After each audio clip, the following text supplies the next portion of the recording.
क्षेत्र के प्राचीन इतिहास और उसकी गौरव गाथा के साक्षात प्रमाण के रूप में आज भी उपस्थित है ये कुम्हरार।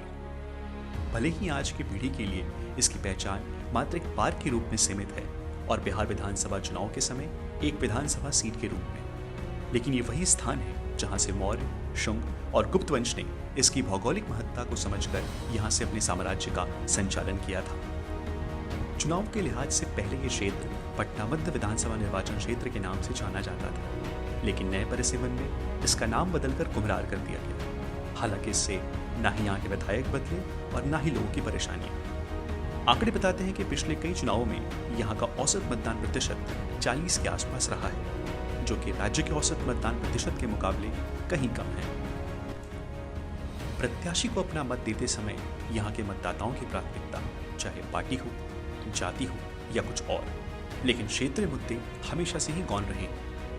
और अगर ऐसा नहीं होता तो शायद आज 2020 में भी क्षेत्रीय समस्याओं की सूची सन 1990 वाली ही नहीं होती। आइए नजर डालते हैं इस विधानसभा की कुछ प्रमुख समस्याओं पर। दशकों तक रेंटल फ्लैट, वीकर सेक्शन और जनता फ्लैट के नियमितीकरण पर अपनी राजनीति चमकाने के बाद भी वर्तमान उप मुख्यमंत्री एवं विधायक महोदय आज तक कोई स्थायी हल नहीं निकाल पाए। क्या सभी फ्लैटों का अविलंब स्थायी आवंटन इनकी प्राथमिकता नहीं होनी चाहिए? सामान्य बारिश में भी दशकों की भांति गत वर्ष भी खराब प्रबंधकों और गैर जिम्मेदार प्रशासकों द्वारा कुम्हरार क्षेत्र को डूबने के लिए छोड़ दिया गया था। ना ही नालों की उगाही कराई गई, ना ही संप हाउस की जांच हुई। जगह जगह पर गड्ढों और कटाई के कारण सारी जनता त्राही त्राही करती रही, लेकिन नेता सिर्फ मुखदर्शक बनकर तमाशा देखते रहे। क्या अत्याधुनिक तकनीक युक्त एक नए स्कीम के साथ साथ प्रबंधन को सुदृढ़ करना इनकी प्राथमिकता नहीं होनी चाहिए?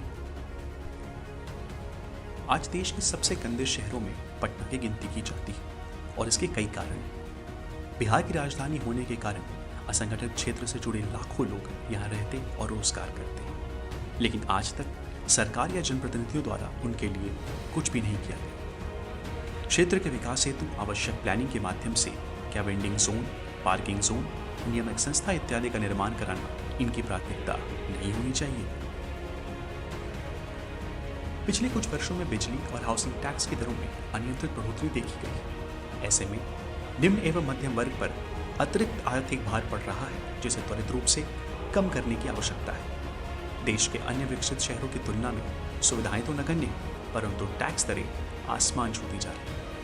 क्या बिजली की उचित दरों का निर्धारण एवं टैक्स के पैसे का सदुपयोग सुनिश्चित करना इनकी प्राथमिकता नहीं होनी चाहिए?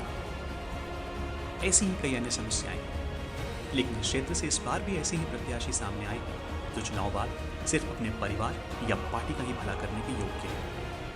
लेकिन अब फैसला जनता करेगी। लोकतंत्र के इस महापर्व में इस बार यहाँ के मतदाताओं का मिजाज अलग है।